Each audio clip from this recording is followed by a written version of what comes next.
It's the Awake Space Astrology Podcast. I'm Laurie Rivers with you, and I'm here to give you some inspiration to get those aspirations out into the world. And this is episode 50 of season 3, and my special guest is Matilda the Medium. You'll get part 1 of our interview. Patrons will get the second half, and you'll probably want to catch that because we're talking about 2024. And we were looking for silver linings, but you'll find out in the conversation. So in this episode, we're going to talk about the Gemini Full Moon. It happens on Monday, November 27th. It is a significant full moon. Pretty much every full moon of 2023 has been starting something. Getting something started. We're in a time of enduring change, of systemic change. I've been talking about that for decades. And to anybody who would listen, I didn't always mention the astrology, but I kept warning people, you got to be ready. You got to be able to pivot. You've got to be innovative. You've got to learn to develop your intuition and understand your instinct, because it is systemic change. It's massive systemic change. We are witnessing the systems that have been failing because they never really worked. Like I always like to say, if it doesn't work for everybody, it doesn't work, period. Now, the people into dominance and control, they don't think that way. They think as long as it's good for them, it's good for everybody. But I've been warning you. Even the billionaires' bunkers aren't going to help them out when it comes to climate change. They're not going to be any more ready than anybody else. They may think they have the upper hand, but they're not gonna. And in fact, the people who will do the best are the people who have had more struggle in their life, who've had more difficulties in their life, who have developed resiliency, which is not strength, my friends. Resiliency is the ability to bounce back after challenging circumstances. Doesn't mean you don't get tired. It doesn't mean you don't sit on the floor and cry your eyes out until your sinuses hurt. It doesn't mean that you don't ever want to give up. It means you don't. It means you get up and try again. Even if you lay on the couch for 6 months, okay, you still at some point make the decision to get up and try again. That's what resiliency is. And so it's less scary for people who aren't in the public eye, to be honest. You're going to be watching and continuing to watch over the next several years what my friend calls the powers that were scramble to retain their position. And that means we're going to see some ugliness, and it's important to organize. It's important to communicate. It's important to know how to collaborate and to seek a joint agreed upon outcome. Okay. We don't all have to agree on everything, and we might differ over some of the details, but we're going to have to work together as Pluto moves into Aquarius. And we're just a month and a half away from that, because Pluto moves into Aquarius on January 20th, the same day as the sun moving into Aquarius. It's gonna be interesting. Now, it's not the full ingress. It's not the whole enchilada of Pluto in Aquarius, because Pluto will sneak back into Capricorn from September 1st until November, I believe, 23rd. I got to go look at my slides. I'm prepping for the 2024 year ahead seminar. It usually runs about 2 hours, sometimes an hour and a half. This one's going to be chock-a-block because the astrology of 2024 is wild.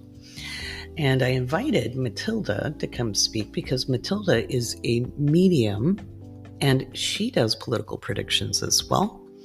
And our predictions keep lining up, as the prediction should. You know you have somebody who's really good when their predictions all line up regardless of medium, and we talk about that in the interview.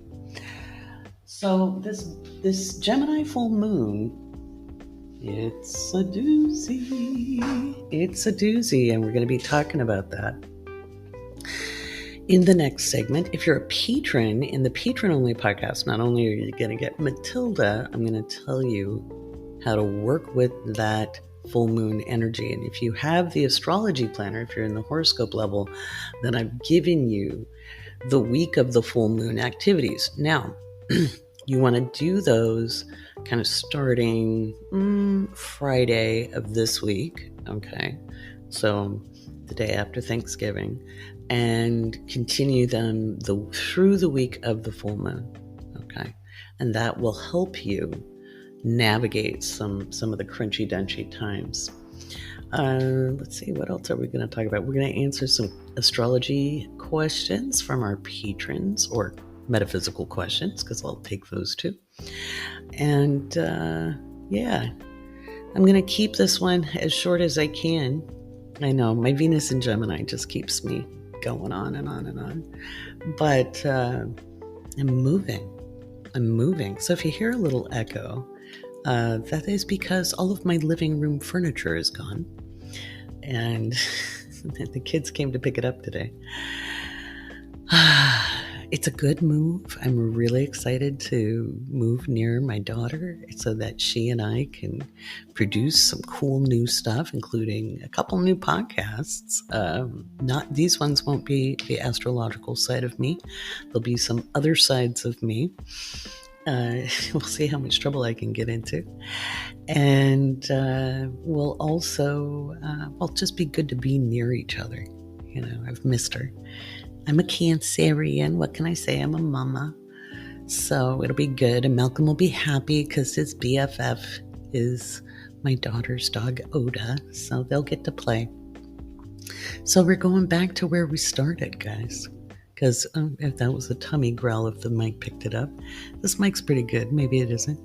I started the podcast when I lived there. And back on my phone, when I was just talking to myself, I was tired of feeling constrained on TikTok. And I literally started that podcast on my phone in the backyard and just talked to myself because I was stir crazy. It was the lockdowns, and I was tired of having to be careful on TikTok. And if you haven't noticed, I haven't gone live on TikTok because I got suspended because somebody reported me for something stupid, and it wasn't true. And anyway, it's all right. We went live on YouTube. If you don't follow me on YouTube, you should. We're going to be putting out a lot more content on there coming up shortly, next couple of weeks. Super excited. But anyway, it's a very packed episode, and I think you're going to find it fascinating. I hope you do. And what I don't want you to do is fear the future. Remember, we're creating the future every single day in our present moment. And the more we can wrangle our agency, the more we can deliberately approach life. And that doesn't mean we don't have challenges, obstacles, and unfortunate circumstances. Life is full of that. But we do have the agency to navigate these, either by having life happen to us or by how we listen to our higher self, how we lean into our faith. And one of the things I think that's gotten a lot of people's attention is the people of Palestine, people in Gaza, and how strong their faith is. Do you really think people could go through a 75-year occupation if they didn't have faith?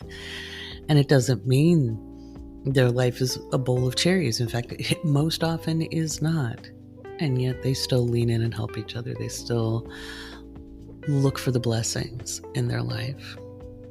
And so I think a lot of people come to metaphysics looking for the silver bullet to make their life perfect, or to find some way to ascend off this earthly plane.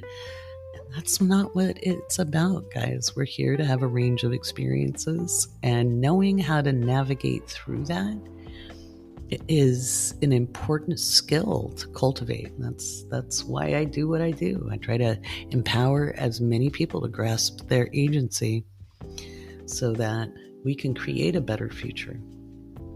And it doesn't take a lot. You don't have to be perfect to make a difference.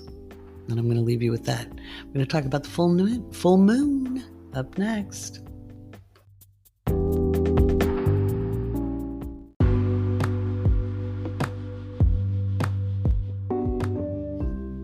Oh, it's a big one. It's a big old full moon coming up in Gemini nonetheless. And before that happens, we have the sun moving in to Sagittarius on the 22nd. And then Mars moves into Sagittarius on the 24th, which I'm looking forward to because I have a Sagittarius Mars. Shock of shucks. And on this full moon, which happens early in the morning on the West Coast, and I believe it's at 1:16 a.m. again. It might be 1:05 a.m. Yeah, it is. It's at 1:16 a.m. Pacific.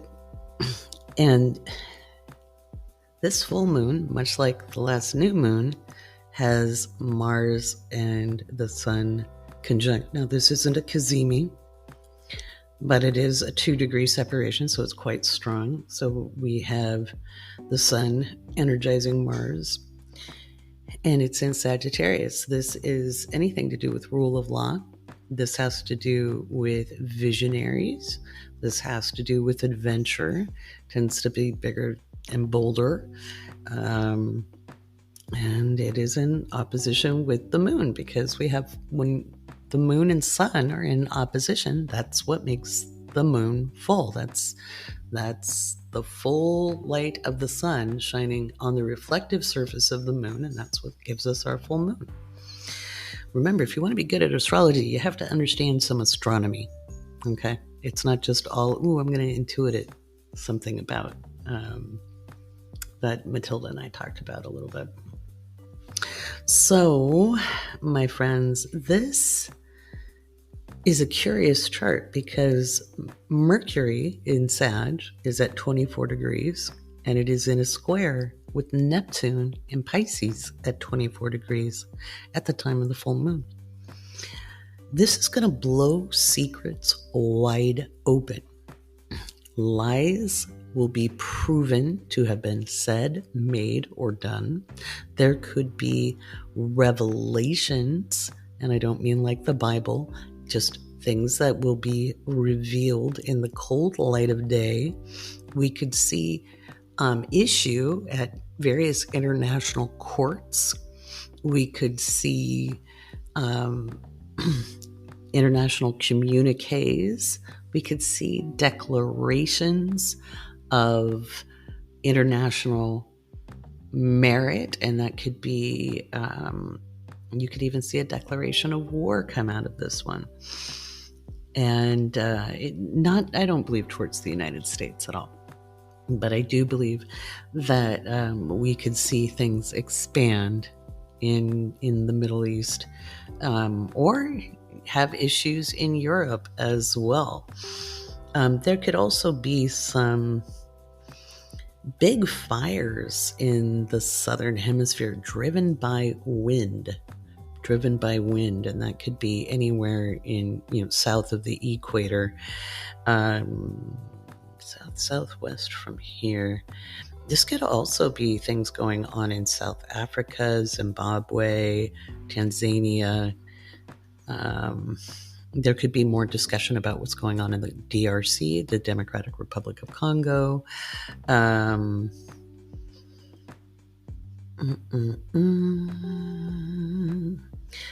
we have Venus in a square with Pluto. It's forming, it's an approaching square, and she's pretty much sitting on the south node. So I think we could see some financial crises going on in the world. some stock markets or currency devaluations might happen. Credit ratings might go down. These are for various countries. The United States might have some international dissent. We could see more resolutions, and those are kind of non-binding, that come out of the United Nations. If you want to know why the United Nations can't do anything, it's because the United States is the major funder of the New York branch of the United Nations, and we are a permanent member of the Security Council. So just like Russia has vetoed anything against it by the United Nations, well, guess what?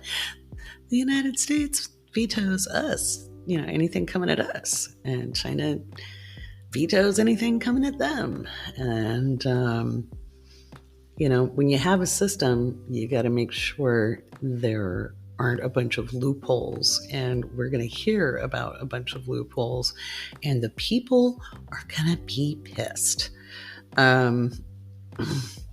It is a very, very wild full moon. Now, most of us in the United States are going to be asleep.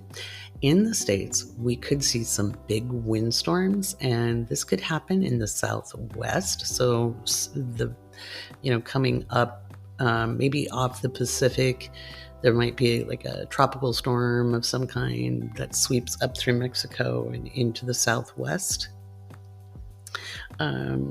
Texas could see some weather. Arizona could see some weather. And it could be temperature drops. That is something that could happen.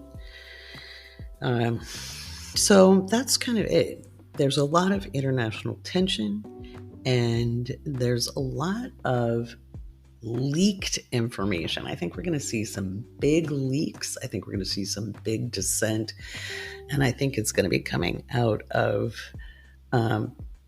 other parts of the world. We might also see some issues in South America. There was an election in Argentina, and a far-right figure won.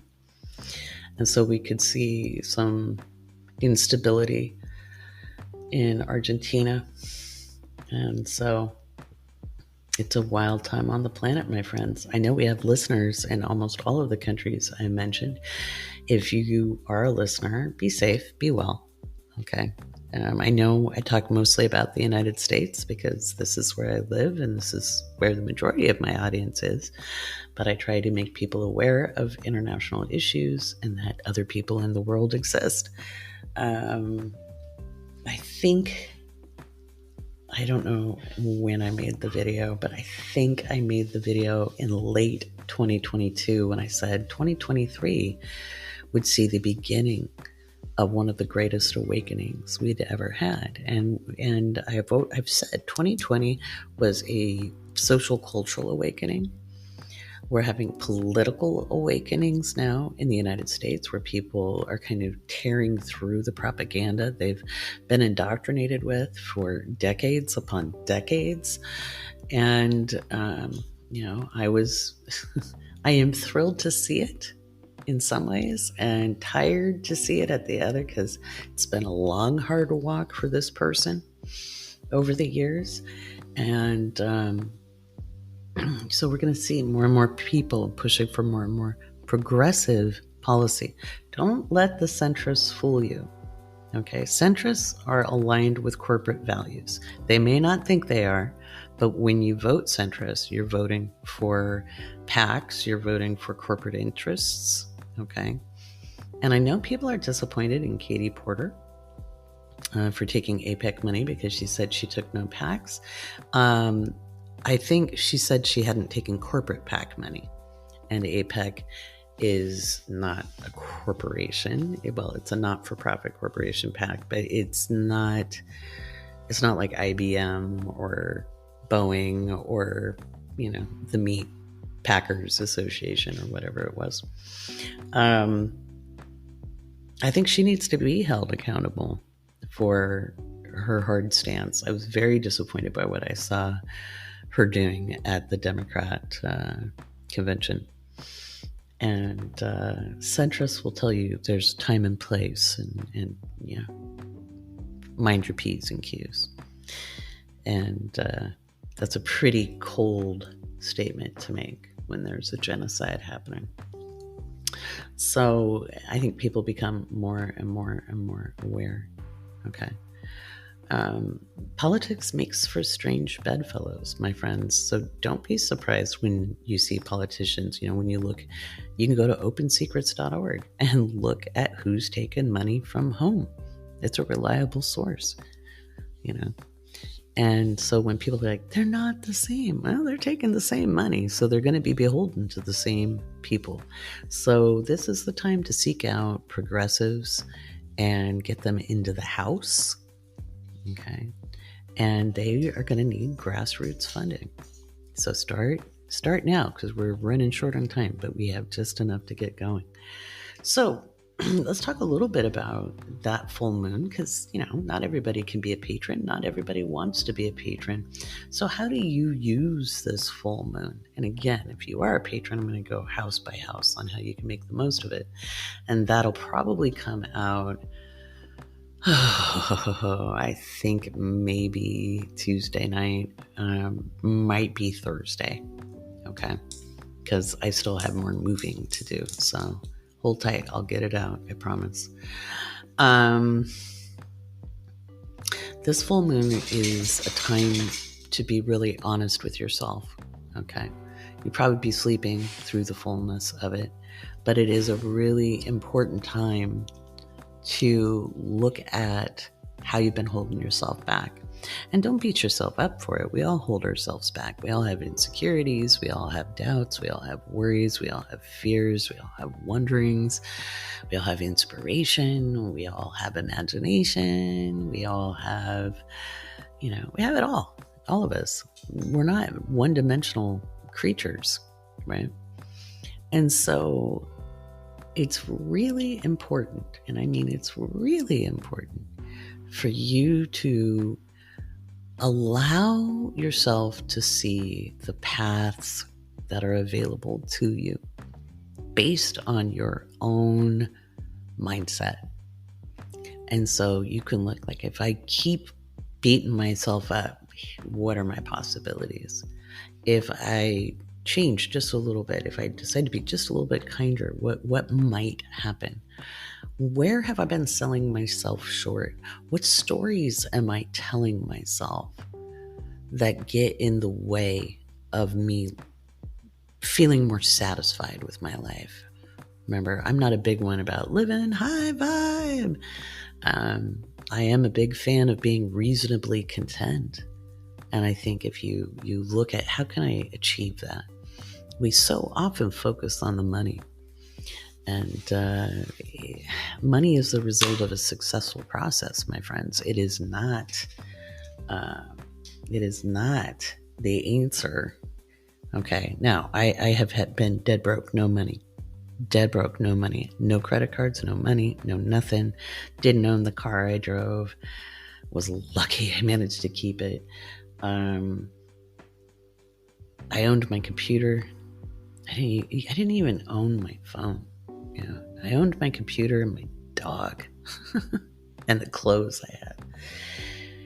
And I wish I could tell you that was 20 years ago, but no, that was during the year I was getting divorced back in 2017. So it hasn't been that long.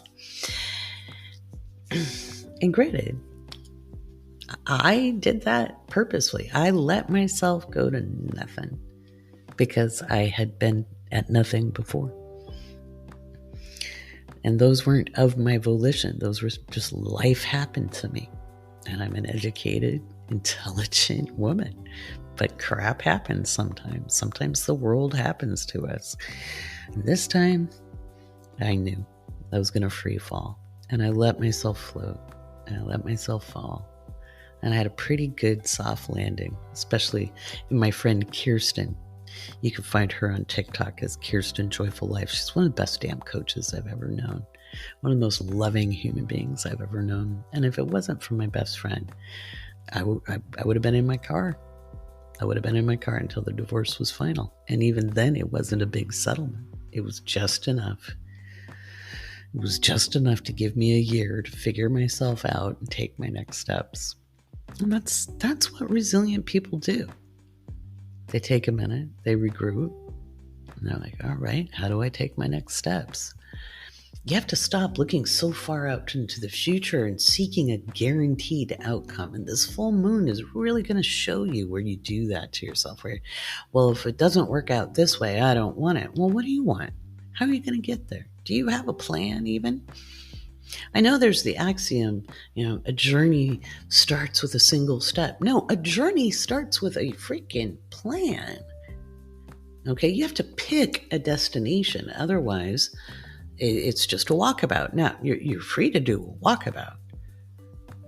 Okay, and that's its own kind of journey. But if you are wanting outcomes, you have to know what the outcomes you want are and how you're going to get there. And if you're working at cross purposes with yourself, you make that very hard. And this Gemini full moon is really going to light up the narratives you tell yourself. All right. And the more you try to push away the bits and bobs that you don't want to look at, where you're just like, well, I don't do that, Laurie. I do my self-care. I get my nails done. I take my power naps. I eat my power bar. I work out at the gym. I'm a kind person. I donate to charity. I give homeless people or houseless people socks. Those are all good things, but they're still not how you treat yourself on the inside. Okay. Right. So you got to be honest with yourself, because the lies you tell yourself are going to be revealed too. And so will the truths. So will the truths. And it's okay to recognize your value. It's okay to recognize your worth. It's okay to be confident in your skill sets and abilities. And maybe you haven't been at things for a very long time. Maybe you're just getting started. Okay, you have the ability to learn. And you're like, yeah, but I'm dyslexic. Somebody always has to say, yeah, but. Okay, so it might take you a second or two longer. You might need to get some help. Who says we have to do this by ourselves? Where there's a will, there's a way. And the sun represents your will. Okay, and we have Mars conjunct the sun continuing into December. Okay. We'll have another Kazemi as well, which makes it a pretty radical time on the planet. It's a bumpy ride. There's turbulence. But it's okay to take account of what you're good at, what you like to do, what you need to learn, and it's okay to ask for help. Okay? Now, there's ways to ask for help and there's ways to ask for help. Okay? You could start looking up resources. If reading is hard for you, you can look up audiobooks. There's resources for audiobooks. Okay? There's all kinds of stuff. There's all kinds of resources, and people stop themselves before they ever get started 90% of the time. And here you have this opportunity to see your potential pathways unfold. And it's up to you which one you choose. And you can't really get it wrong. That's the nice part. Because if you take one path, and maybe you get bored of it after a while, or maybe it isn't a very long path. Maybe it's a short trail, right? But it might have a branch that takes you somewhere else on another journey that helps you get closer to your original goal. I'm a point in case for that, because I'm doing what I thought would be so cool when I was 25. And that is more than half my lifetime away now. More than half my lifetime away. At 25, the 25-year-old me would think I am so cool. I'd be like, really? I'm that cool old chick who knows shit? It didn't happen by accident, but neither did I expect it to occur so beautifully It felt like a very windy road, but in retrospect, it looks like a staircase. One thing led to the next thing, led to the next thing, led to the next thing. So as much as you have a vision, you need a plan to go with it. And sometimes you got to grab opportunity where it's at. All right? So make the most of this full moon. Allow what comes to you. Okay? So if you get an opportunity, if it's something you gave up on, accept it. And it's a new thing. It's a new venture. It's a new story. You can write yourself a new story. You can script a path that takes you in a more desirable, in the moment, direction. You can change your mind if you decide, well, you know what? I thought that'd be fun. And it kind of was, but it's not what I thought it would be. That's okay. You've learned something. You've learned something. This is a learning opportunity. This is an expansive opportunity. And it leads to good things down the line. Okay? So that's the full moon. Remember, patrons, I'll go through the houses in your part 2 episode. All right. I think it's time for some patron shoutouts. What do you think?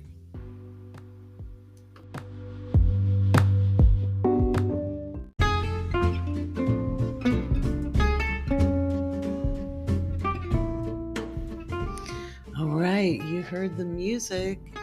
It's time for patron shoutouts. And it's been kind of fun being suspended on my lives on TikTok. Damn you, TikTok. But we've done a couple of YouTube lives, and those were super fun. Those are public, by the way. If you join my Patreon just as an audience member, just as a follower, which is free, I'll probably do more of these YouTube lives. Because honestly, it's a little less anxiety producing than TikTok lives. Because, I don't know, it's just cozier. The software I use, I don't know, it's easier to read the comments. I don't have, like on TikTok, those comments are flying. And it's a totally different thing. I like the filming on TikTok better. In fact, I had a bunch of tech snafus this week.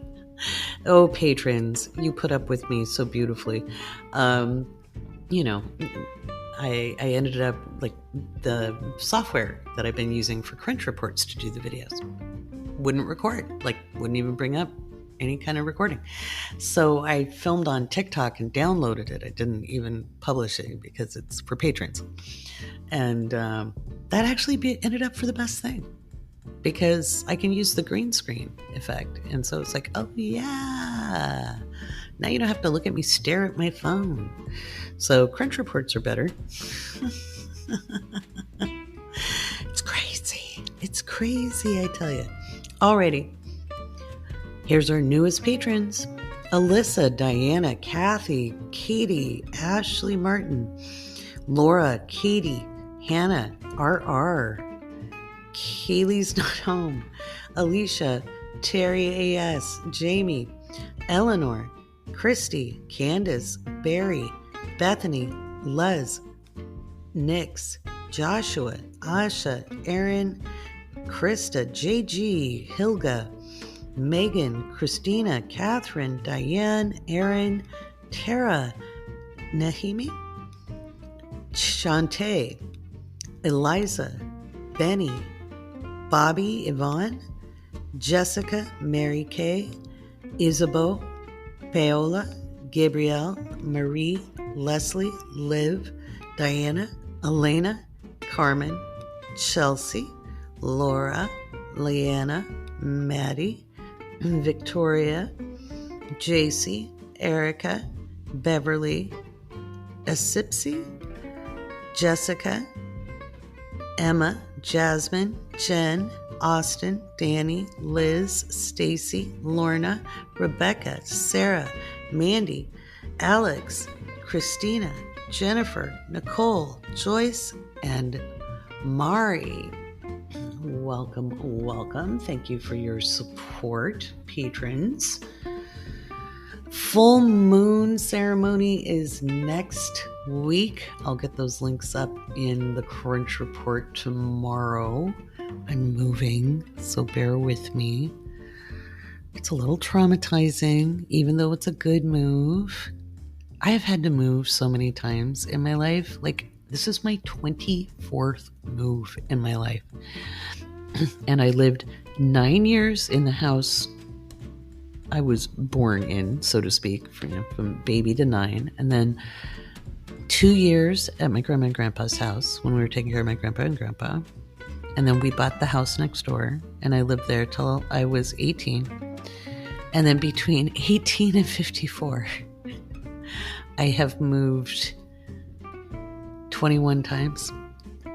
Oh my God. I had 6 moves in a 15-month period back between 91 and 2021. It was crazy. But anyway, this is a good one, and it'll be easier to settle in because I am moving next door to my daughter, and we're going to be producing some new content, and she's going to help make this content better. And so I'm excited about the move, but it's still unsettling. So it's okay to be honest about our feelings and our emotions, And I realized it kind of triggered off some old stuff that is kind of, it's run its course. It's time to let it go. Let it go. Let it go. It's time to let it go. And so you might have stuff coming up with the energy that's at play right now. It's okay to let it go. It's okay to see it, recognize it, be like, okay, I accept that. I see you issue. Now be in the present moment and lean it into the next steps, which are scary, even if they're good. And it's okay. Sometimes we call it the right kind of scared. It's the excitement before you get on an amusement park ride. Or before you take, a road trip, that road trip feeling, and you got your tunes cranked up and you're really excited about it, but a little nervous too, because you don't know what is going to happen. You just hope you have a good time. That's where we're at. So thank you for your patience. This month has been kind of weird. And of course, I'm still going through the Pluto opposite my Mercury and Sun transit, which is a total, imagine a total renovation project from the inside out. That's really what this is. And Jupiter is on my Saturn on top of it. So, woo! Good times. Not the hardest transits I've lived through, but not so easy for a workaholic to have these things going on where I have to measure my energy levels. So, forced change is good. Anyway, let's get to the interview with medium Matilda. She is absolutely lovely. She's from Australia, and actually she's from other places, but she lives in Australia. And you're going to hear a different voice than you hear on TikTok because she uses a cartoon face and augments her voice because, as she says, her work comes from spirit. So she's effectively channeling messages or using mediumship abilities to bring messages forth from spirit, and they line up very tightly with my astrological predictions. So we had a great chat, and I am so glad you guys introduced her to me on TikTok. We talk about that. Excuse me. And anyway, I've made a new friend, so thank you. All right. I think you're really going to love this interview. And remember, part 2 comes out in the patron-only podcast.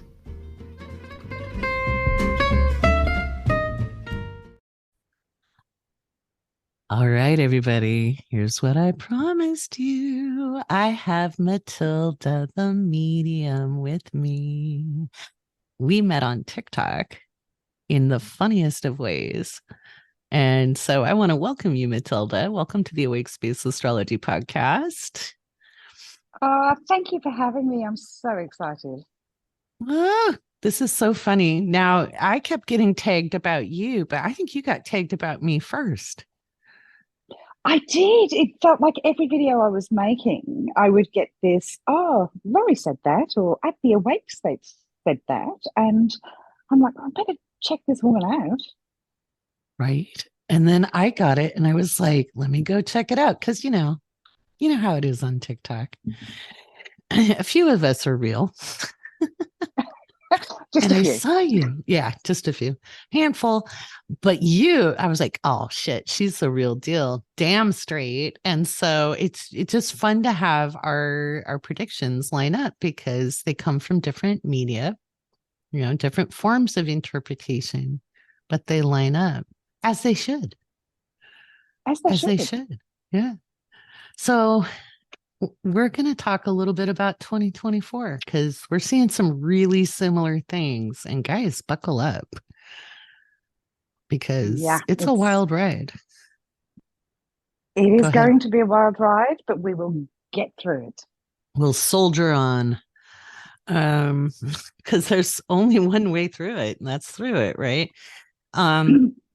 One of the things you said before we started recording is like it's got to get bad before it gets better, and that's something I've been telling people forever. Is it has to come apart. You mentioned an unraveling when we were Yes. talking. Say more about that. Let's talk about the unraveling of 2024, and don't freak out, listeners. Just listen. Yeah. Go ahead. Don't freak out because it's all part of the journey. We're Mm-hmm. all moving towards a better sense of self. And 2024 is going to be a bumpy ride, especially when it comes to politics and politicians. Those can be Mm-hmm. two separate different things. Mm-hmm. And watching the unraveling of politicians will have a better impact in the long run in the Yes. politics. Yeah. It's going to clean house eventually. There is going to Mm-hmm. be a really cleaning of house or clearing of house during Mm-hmm. 2024. Mm-hmm. And it's this, everyone's been saying, when are people going to get their karma? This is the start. Mm-hmm. Mm-hmm. Yeah. It is the start. I also like to say we're not always able to see people's true karma, like all of their consequences, even though we want to.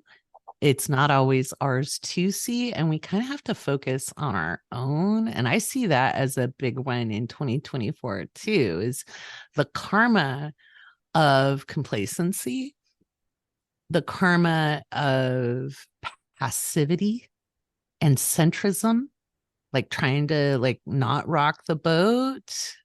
Um, that's Yeah. coming home to roost, trying to play, the moderate card, which isn't a good card.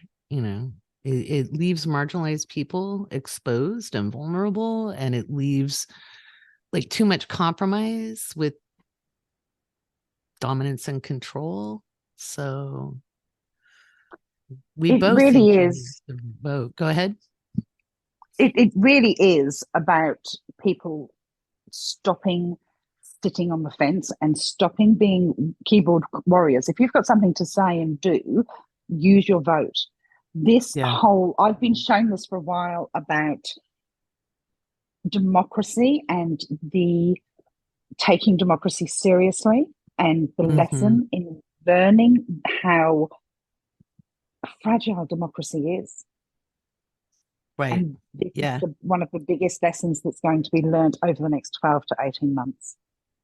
Oh, absolutely. And in America, we have this unusual privilege that most people are very unaware of. And that is being like beyond the vote, being active participants in local, county, state, city elections. And our parties, the Republican and Democrats alike, overly focus on the chief executive role, which is our president. And they get everybody fighting about the president, which is important. It's not unimportant, but it's a distraction away from the states and county and city, which all of the rights that have been eroded started in the states. And that moved to the Supreme Court. They're not expanding the court. Those Supreme Court. Now there might be some judges in trouble. I'm Oh, still waiting yes. on Jack Smith. I think we may see. What do you see about that? Have you seen anything about our Supreme Court? I made a video which has, I think it's still up on TikTok. I reposted it, and it was made back in March that one by one the Supreme Court are coming undone. I feel like Mm-hmm.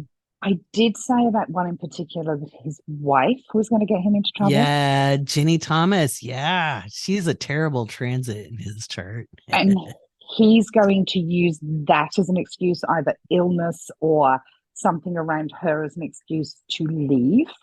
But he wants to do it under Mm-hmm. his own steam.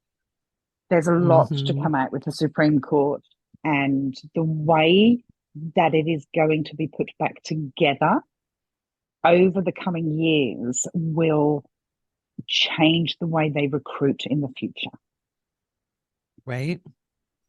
Yeah, there's massive amounts of change. We've got our constitutional crisis that started this January with our 8th Saturn return to Okay. the US Constitution.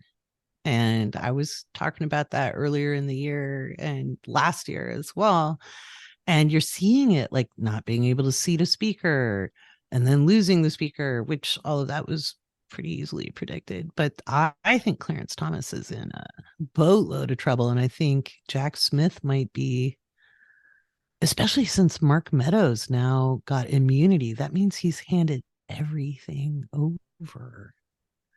It's And going that to be interesting to see it play out. I think so. So that's a little bit of good news. And March is interesting. I mean, we've got some big transits that month. Like this whole year is one big cluster.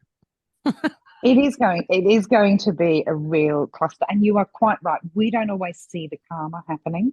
We don't see it play Mhm. out, but Mhm.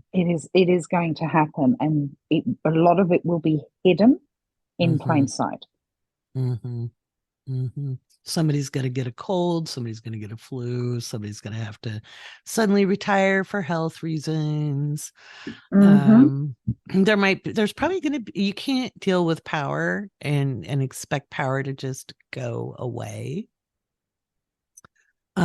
or be dragged through the streets and tarred and feathered. We don't always get the pound of flesh we want, but No. it'll come, you know. That's And just part of and life. karma does go two ways. You get good karma and bad karma. Mm-hmm. So, there's two parts of that in play, but I do feel the Supreme Court.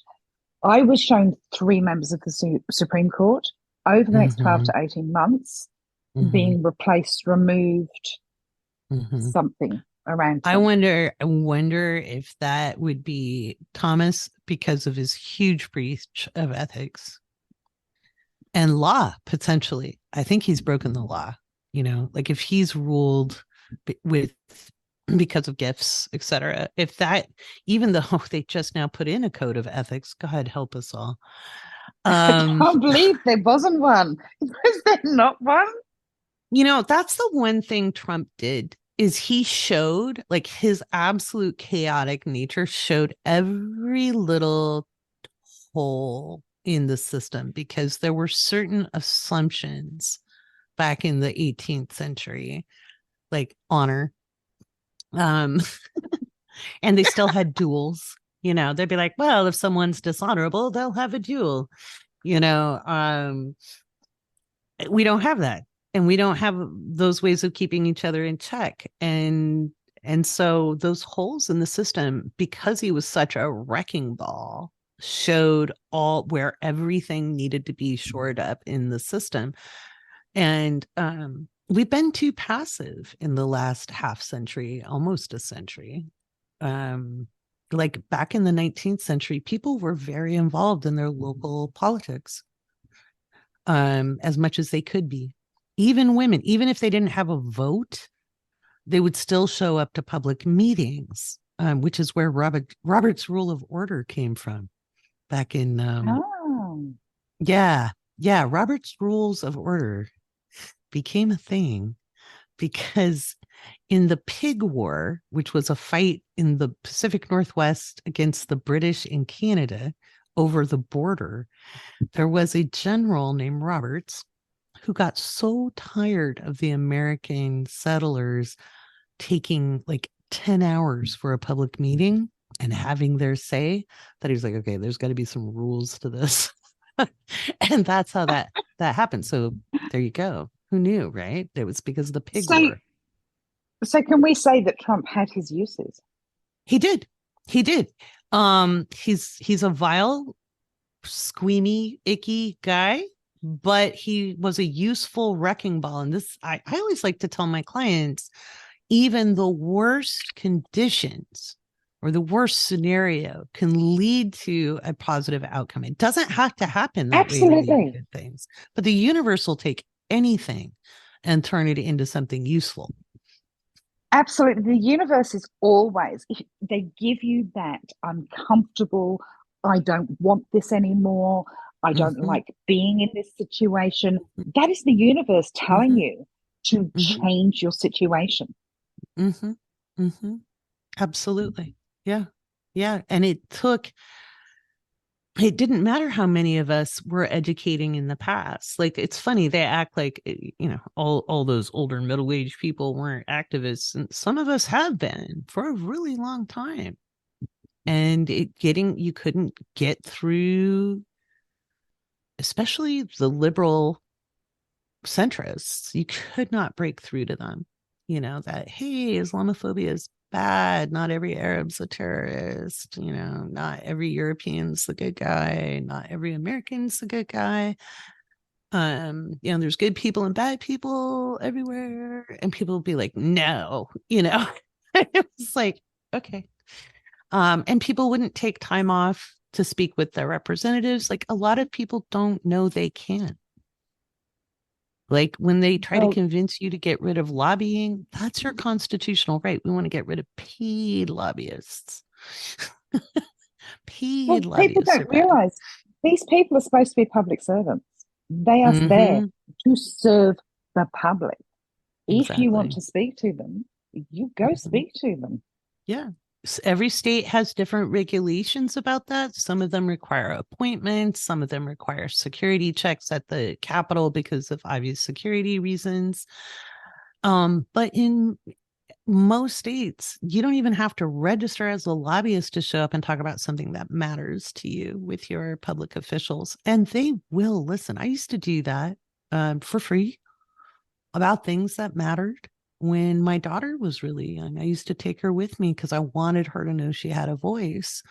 Poor thing. Sorry, kid. But and even testify at like House and Senate hearings on bills. And they would see how far I drove, because I drove 3.5 hours one way to be there. And even if it ran out of time, they'd often allow me time at the mic, my 3 minutes, because I took the effort. And that was Republican and Democrat. It didn't matter which party. They're like, oh, wow, now this is at the state level. But they're like, oh my gosh, this person took the time. They care. We're going to give this person a moment. I think your local, and then some of us, like, I'm sure you've heard of Moms of Liberty, those nut jobs. These are the ones banning books. And do you have anything happening with them? Are they going to get cleared out? What are your thoughts on that? Are they Texas way? No. They're kind of all over the country. It's okay. Texas has a lot of that. Texas just right, because I'm more drawn to Texas way, where there's going to be an undoing of that sort of group. I don't know when that's come. I feel like it's sort of mid next year, but I do feel like this Mums of Liberty are just they're almost going to just break down themselves. Yeah. It's not going to be an event. I wonder if that's around the eclipse. which happens in April. April 8th, we have the solar eclipse in Aries, nonetheless, on April 8th. And it's visible in a good deal of the United States. The Trump trial, the federal trial, will be taking part then. I've got some of those predictions up in the Patreon. Yeah, there's some juicy stuff in there, because if I'm going to get trolled, I'm going to get paid. I highly suggest that, Matilda. It's a good I'm motto. looking into it. But I don't feel that any of his court proceedings are going to go the way that he wants it to go. No, And he loses his ass. Yeah. And I am waiting for the day that he is, how he's speaking out way too much and being abusive towards officials. The day is going to come when they teach him a lesson, whether it's a 24 hours or a very short period of time, where they just go, we've had enough of this, because he is a toddler. He is a grown-ass toddler that completely cannot control his temper. And I'm sure he's diagnosed with Tourette's. I'm sure he's got Tourette's, because his brain and his mouth are not connected. And it's almost like this stuff but he wasn't always like that, though. I mean, he was a bit. I think it's dementia.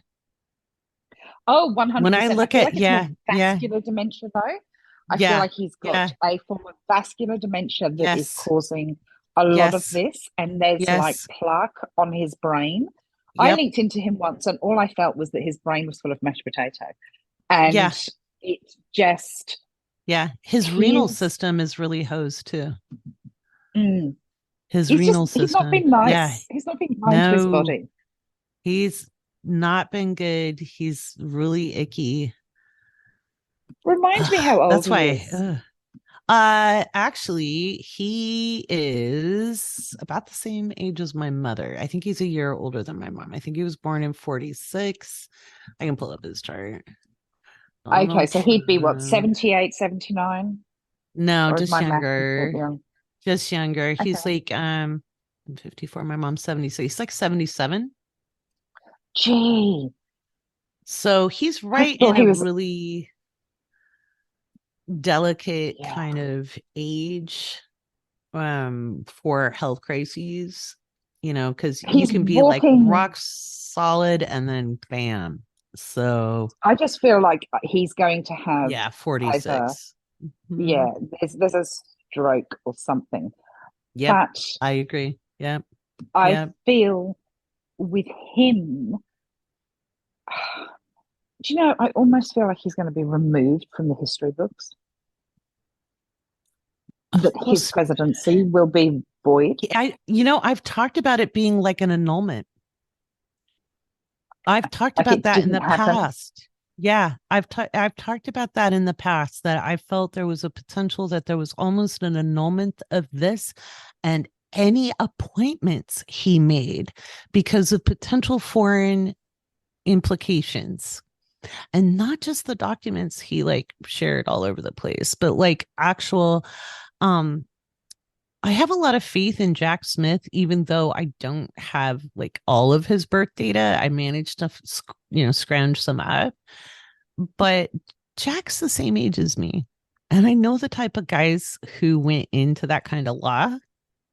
We're all the same age, and there are some people, not many, who are all about the law. They don't care about politics. They don't care about parties. They care about the law. And he comes across as that kind of guy. Well, he spent some time in The Hague, didn't he? Yeah, he's argued there. Yeah. Yeah, in Den Haag. Yes. I think, he knows what he's doing, and he won't bring anything to the table until he is sure that he has a conviction. Yeah. He's got a really high convict rate too. It's not as high as Merrick Garland's, which is very high, but it's like a 98% conviction rate, because Merrick Garland's is like 100%. His is Wow. like, and he wouldn't have picked a slouch. So I was a little concerned. I saw a video, just like an interview with Merrick Garland, who is our attorney general for the country. Um, and he cried. And I think people thought he was crying because of what happened to his family in the Holocaust. But I realized that wasn't what was making him cry. He cried when he said the American people need to defend and protect each other. And to somebody who really truly believes in process and the law, which a lot of these guys who are career do, people don't always understand that. You've got politicians and then you have career civil servants. These people live, Yeah. breathe, and sleep the process. They believe in the process. Not everybody, but there's a fair amount. And those are who I have my faith in. Like, I'm like, please, career people. And when he cried, I was like, wow, we're in a lot more trouble than I thought. I knew we were in Yeah. trouble. But when he broke down crying, I was like, absolutely, every citizen in this country needs to be active yesterday. More than being Yeah. in the streets, being at public meetings, showing up to vote, forcing your vote to count, calling your elected officials. And you've been verifying that the whole time we've been talking. I'm going to look at something for Donald Trump astrologically, but go ahead and what else are you seeing? Like, we were looking for silver linings and having a hard time We finding were them. really looking for silver linings for next year because I know a lot of people are like, we're tired. We're tired of living in this historical time. And there is light coming, but it will be from the sort of the latter part of the year. I do feel that we will see a lot more natural disasters next year. I know that's not what people want to hear. It Yeah. feels like the earthquake and volcanic rumblings are going to continue throughout the Yeah. year, and also a lot of storms, windstorms Yes. that I feel are going to hit almost in places that don't usually get that windy sort of feel. I want to Mm-hmm. talk about snow as well. It's going to be a terrible winter. Oh my God, people are going to hate me. But winter Mm-hmm. is going to be really, in your neck of the woods, it's going to be really snowy. There's going to be a lot of snowfall in places Mm-hmm. that don't have it. Reminiscence of that time, and I don't remember where it was, but there were, I think it was Texas. Texas don't get Yeah. snow normally. Texas. And then there Yeah. was Mm-hmm. a massive frozen pipes and people didn't get water and all of Yep. that. Yep. That's I going to feel repeat something's 2024, it's going to be a 2025. repeat. Mm-hmm. Yep. And Mm-hmm. for us here in Australia, we're looking at a high fire season, but we you don't need a Mm-hmm. medium to tell you that. The economy is from July onwards is going to start picking up. It's going to Mm-hmm. take to July, so expect a few more hard knocks. But as we get to the Mm-hmm. middle of the year, it's going to get a little bit better. Yeah, I Again, it think they takes time to really, recover from these things. it does. It takes a huge amount of time. And I think in April, when we have that Jupiter Uranus conjunction, that's when they're really going to slash rates. I think they're going to try to like not slash them hard at the federal, having the Fed cut the rates. But I think they're going to have to. And I also think crypto is going to spike up. I don't know that I don't think it'll be long term, but I think it takes a real spike No, around April I feel 20th. like it'll take a spike. And my thought is if you've got crypto, when it takes that spike, that's the time to Cash jump. out. Yep, that's what I'm That is planning definitely the time to on. jump because it will drop again. Yep, That's there's yep. it's almost like a bit of a ride the wave when you can and it drops Mm-hmm. and you have to make the Yep, most of it. yep. There is a lot of from the it's almost like you start that healing process economically from the middle of the Mm-hmm. year on. As you say, Yep, it will start in April.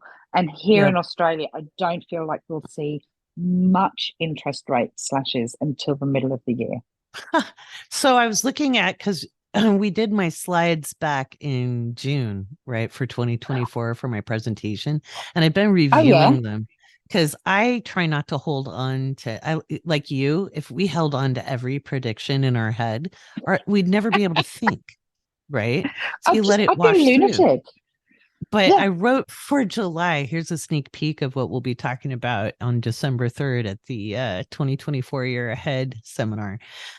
I wrote a chicken in a pot in every pot kind of vibe. The economy might suddenly stabilize, or we could see some economic turmoil. Regardless, beware of promises for better economic days. Nationalists get very active and potential violence might increase, especially on July 22nd. Legal matters become the focus. Could see important people under legal strain.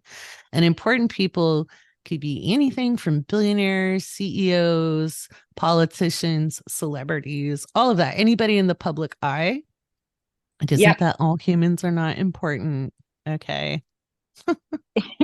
I always say people of note because then it covers Yes. those that Right. those of the general public have an interest in. Tristan, Rather than, exactly. yeah. I'm going to go through and edit. These were like my early notes. Wow. August, I have WTH is happening. It's very chaotic.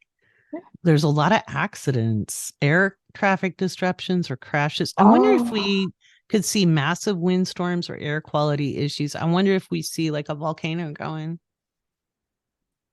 are you talking about next August? Mm-hmm. Yeah, Yeah, 2024. Yeah. 2024. I just feel that there's going to be a volcano that's going to go off that's sort of been Mm-hmm. rumbling, Mm-hmm. but it's never really erupted. Or in Mm-hmm. our lifetime, it hasn't erupted. And Yeah. that, I wish I could get a location on that, but that's what I'm being shown for around that time. And Yeah. the economy, yeah, just I feel like better days are coming. Yeah. It will. It'll even out. There's nothing lasts forever. And gosh, October next year. Like that's really, really, really, really crazy. Do you know what I feel about Because October? There's like last minute things happen, like out of the blue, yeah, things just it's suddenly happen. yeah, it's very, very, very volatile. And right before the election as well, very, very volatile. November 3rd, November 2nd, November 3rd, we have Mars opposite Pluto. And that's from Cancer to Capricorn. Because remember, Pluto, it dips back into Capricorn, um, which is part of why we've been watching the unraveling because the systems that don't serve us have to fall apart. And we've never Absolutely. witnessed Pluto be in Capricorn as human beings consciously before. So this is our first go at it. And that's getting rid It, of like imperialism and all kinds of things. Because it's like, what? When does Pluto? does Oh, that yeah. have an effect on the elections? Big time. Big time. It takes out all the old power structures, and it doesn't matter what party, it Yep. doesn't matter like what country, like any country. And I think we're really looking at like imperialism and colonialization. I mean, those are all up. If you look at what's been going on in developing nations, they've been trying to separate from former colonial powers. You're going to see more and more small countries, and this will be over the next 5 years. This isn't all this year, but you've been watching more and more smaller nations remove themselves from the Commonwealth, and which isn't going down well. They're getting economic sanctions from us now because these people are like, hey, we want our control over our own natural resources. Thanks. um Yeah, but a lot of that is there's a lot of this natural resource wars mm-hmm, really amping up next year, mm-hmm, where people are going to stand by the country that are being persecuted because of it. yeah, And a finally. lot of stuff coming out, like as we spoke about before we started the podcast, so many secrets, so Yeah. many government secrets.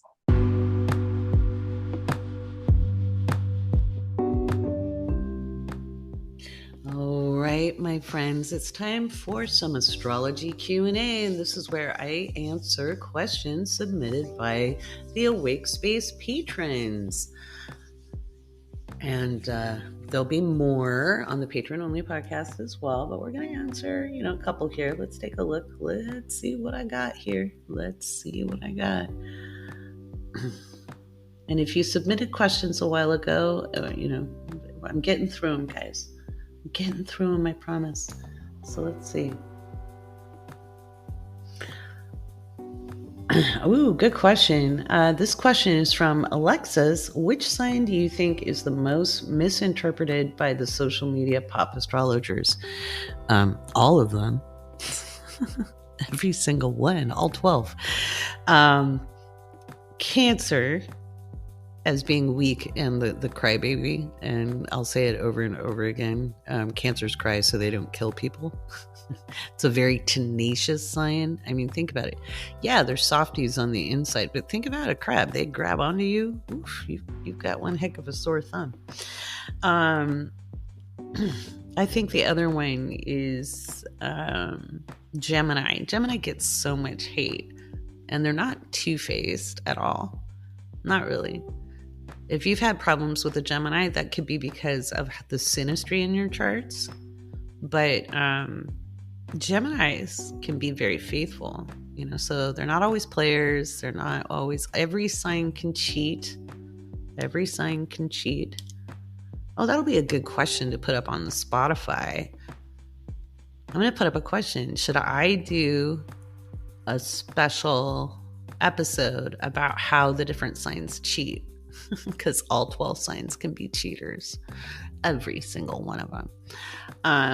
It's how they cheat that the sign describes. Scorpio. I think Scorpio gets maligned a lot. It's either hypersexualized or made far darker. Scorpios can be very loving, kind, loyal people. They often are softies. They kind of sometimes put off a hard exterior. It depends on the placements. Let's see what else. Virgos get a lot of shit, and I've always had a lot of Virgo people in my life, and yeah, it is hard to have them be right all the time. It's certainly not easy on the ego, but they're not there to preserve your ego. They're there to help you be the best person you can be, which can be uncomfortable. But yeah, all 12 signs get maligned, in my opinion. There's a lot of hate out there. The bullshit about Pisces Mercuries. Dr. Maya Angelou had an 8th house Pisces Mercury. So you tell me how debilitated that was. Yeah, she was mute for a good part of her childhood because she had been SA'd as a young girl, and because there had been the person who did it was killed, she felt that her words had killed him, and she always knew she had powerful words. Okay. But when she did choose to speak, it was powerful. So don't buy into that crap. That's why I hate 90% of the information out there, because it's like cardboard cutouts for paper dolls, and you're not two-dimensional. So, but that was a great question, Alexis. That was a fun question. Thank you for asking it. All right, what's the next one?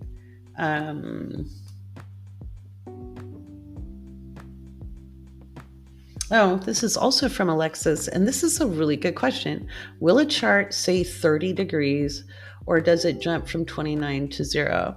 It's actually 29:59 to 0. It's from the degrees start at 0 degrees 0 minutes and end at 29 degrees 59 minutes per sign, because you're starting with 0 degrees 0 minutes. Remember, every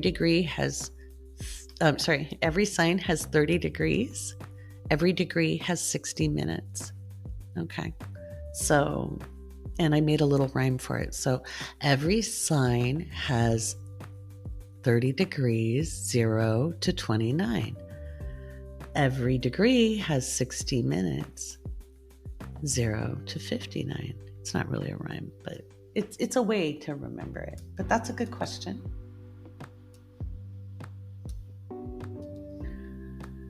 see. From Saf. Ooh, hello, Saf. Double question, double answer. When you think about what's going on in a house with three signs in it, how important is the cusp sign as compared to the other two? Good question, Saffron. Let's see. Are placements within it far more important than which sign rules that house? No, they are not way more important. We don't weigh and measure it. The cusp sign, the sign that starts the house, is the sign that governs the house, period.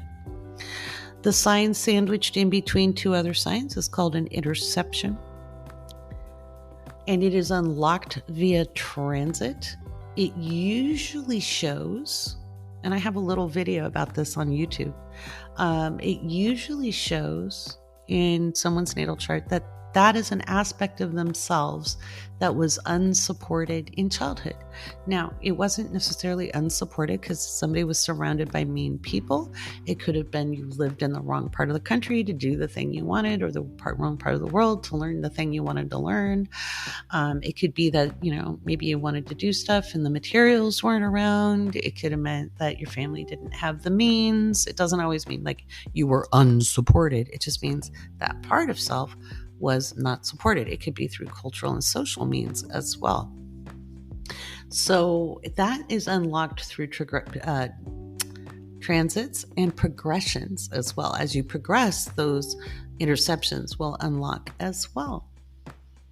And so are placements within it far more important than no? The sign that governs the house governs the house. The signs that precede that, okay. I like to describe a house as like a room within a big house. Like imagine a manor house or a palace, and there's 12 rooms. Okay, those are the houses. If you have three signs, you have the living room, let's say, and the living room is Scorpio. So that would be the sign on the house cusp. It's a Scorpio living room. So it'll have richer, deeper colors. Okay. It might have more ambient lighting. Maybe there's a fireplace. It's kind of cozy. It might be a little dark. And then there'll be Sagittarius and Capricorn there as well, right? And so there might be the accessories and the decor will reflect the other two signs. So there might be a really nice big reading chair that's very classical. That would be maybe the Capricorn, and the books and a globe, maybe a map, or maybe paintings of faraway places with strange sounding names would be the Sagittarius side, and a library, resource library, and so the big standard chair would be the Capricorn, and maybe a writing desk or something, that's very solid and very classic and very tangible. So I like to describe it in terms of interior design because it's easier to work with. And we had so much fun with that in Natal Chart Foundations that I may just teach a houses class so people learn how to understand their houses based off interior design, which I'm not great at, but it's a good visual and it's a great metaphor. Good question.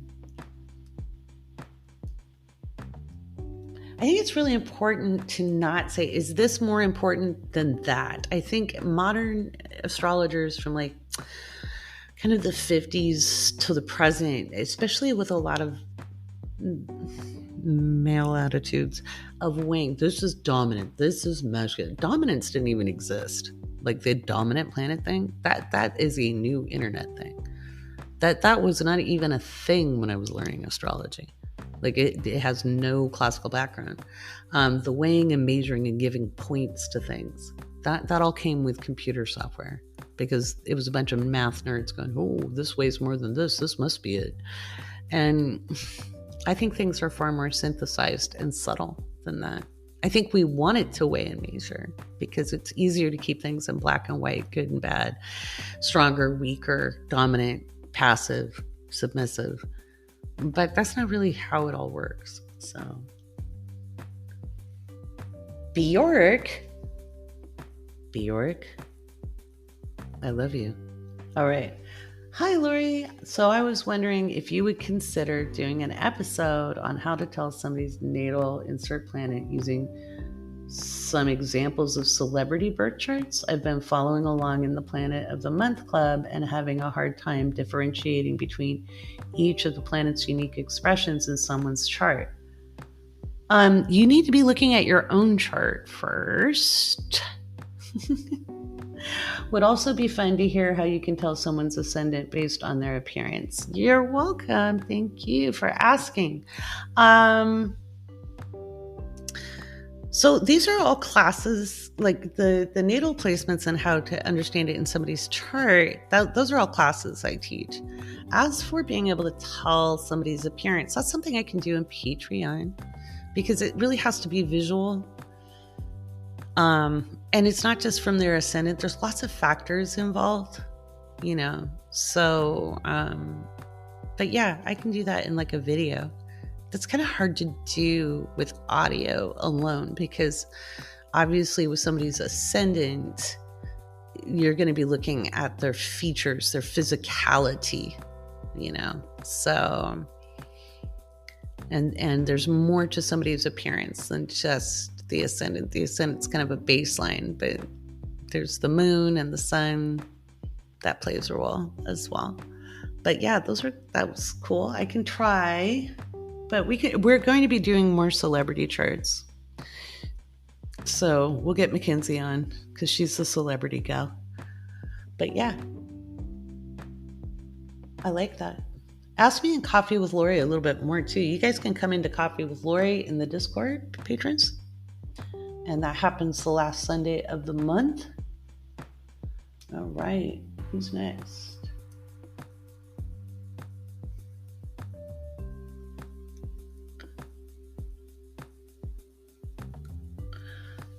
Okay, so Bjork again. I was wondering if you could clarify the difference between the will and purpose of our sun sign and the will or purpose of the ascendant in our birth chart. So will and purpose are different things. Your sun always represents your will. Okay, so your sun is your internal animus. It's the thing that animates you. It's the spark of life inside of you. That's why you don't really look the same when you're no longer living and breathing and it's just your body.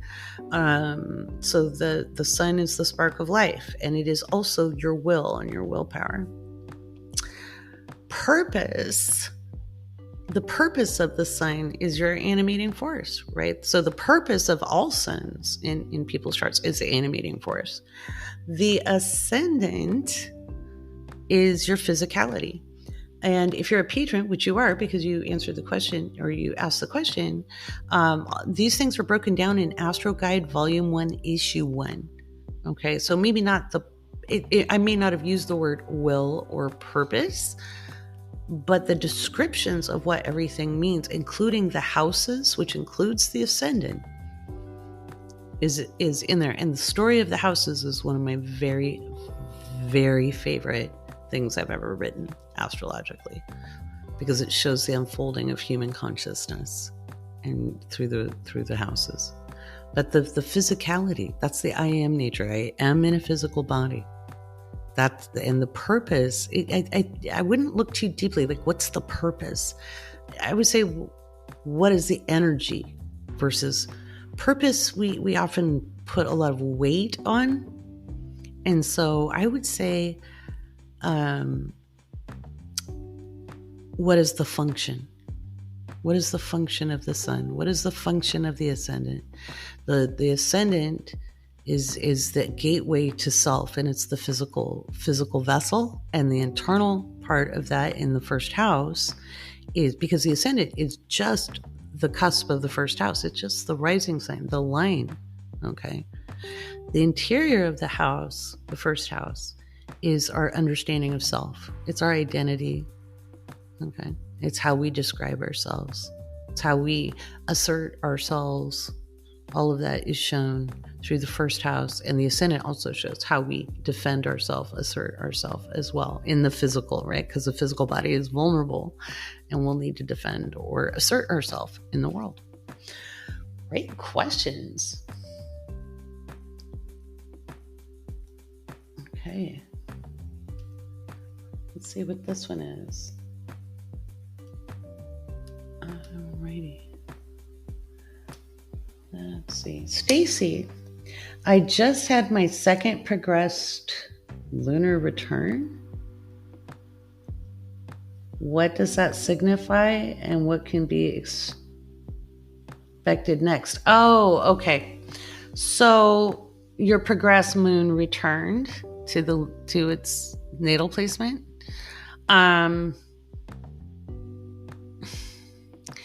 It's usually a significant, year, or a couple of months when you have the progressed lunar return. But until we're a lot older, the progress chart doesn't take as much weight. I just finished my progressed lunar return, and it's usually you have to look at the house that the progressed lunar return happened in. And for listeners, so your natal chart always takes precedence. Your progress chart shows your maturity and how you've matured and grown, and it doesn't really do much for you to look at it. I mean, you can study it, of course. You can look at anything, but it doesn't become super relevant until after the Uranus opposition at around 43. And around 45, if you're an astrologer, you'll notice any of your prediction techniques might be a little bit off because we grow, we progress. And I noticed in my own life that my predictive techniques weren't sharp, for myself when I was in my late 40s. And I was like, what the heck is up? And I looked at my progress chart, and then I started running some predictive charts. So I went, oh, this is why. I started looking at the transits. Oh, I have come of age. So really, it's a significant year. You want to look at the house it happened in and what house your progressed moon is in. And that'll tell you that this part of life is up on deck, that the part of life that house represents is up on deck, and in a significant way. And it just kind of starts a new cycle. So that's what it means. Thank you, Stacy. Good questions. Gosh, you guys are asking good questions. All right. Let's see.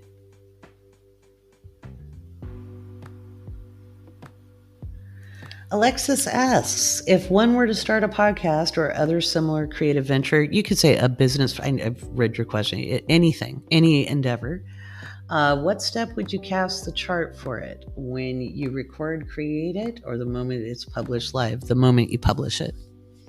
The moment you publish it is the moment it is real. So recording is conception. Okay. Recording is conception. So the moment you publish something, that's its birth chart, whether it's a book. Okay. Whether it's now with books, with manuscripts, the manuscript is considered birthed when the manuscript is complete. The book itself becomes its own entity after. The podcast would be after you hit the publish button. If you go onto Patreon, my very first post from I believe it was December 9th or 10th of 2020, I accidentally hit the publish button. I had no intention of publishing the Patreon that day, but my thumb hit the touch screen of my laptop, and I happened, my eyes zoned in on the time, at that moment, which is kind of weird for me because remember, I'm visually impaired. So whenever my eyes kind of zone in or laser focus on something, I pay attention. There's a reason for it. And before I went, oh no, I'm published, I'm not ready, because I wasn't, I cast the chart. And it couldn't have been a more perfect chart for an astrological venture. And that chart's up in that post. So you can, look in the 2020 post, the December 2020, and you'll find that post. And it has the old Looney Tune cartoons monster, from the Bugs Bunny, where the monster was in there and he was like, people. Yeah, that's what was up there. But yeah, you cast it for the time it becomes its own thing. So just like you don't really use a conception chart for babies, even though it's a fully developing being, but it's not viable until it takes its first breath. So, and that's the same with anything. So the publishing date or the Secretary of State's notice that you've formed a business, et cetera, et cetera. Let's see.